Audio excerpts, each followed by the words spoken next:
President Moon Jae-in urged the parliament to end the prolonged standoff and swiftly approve the supplementary budget, a key part of efforts to tackle unemployment and support regional economies hit by corporate restructuring. Moon Gun-young starts us off with the Liberal leaders meeting with top aides. 국민들께서 국무총리의 시정연설에 주목해 주시길 바라는 마음에서 수석 보좌관 회의를 시간을 늦췄는데 시정연설을 언제 하게 될지 모르는 유감스러운 상황이 되었습니다. President Moon Jae-in began the weekly meeting of his top aides Monday an hour later than usual at 3 p.m. with what's become a one-too familiar message from the president to the parliament, a plea for bipartisan support.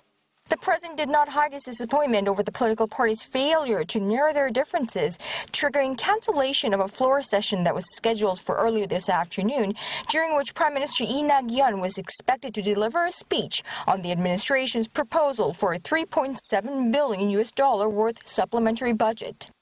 It's the second extra budget to be drawn up by the Moon administration since Mr. Moon took office last year and comes with a vow to create jobs and increase wages. While the supplementary budget will come from surplus tax revenues and will not require issuing new government bonds, its effect in tackling the stubbornly high youth unemployment, which the government sees as a development crisis, and supporting regional economies hit by corporate restructuring will be very significant, the president explained.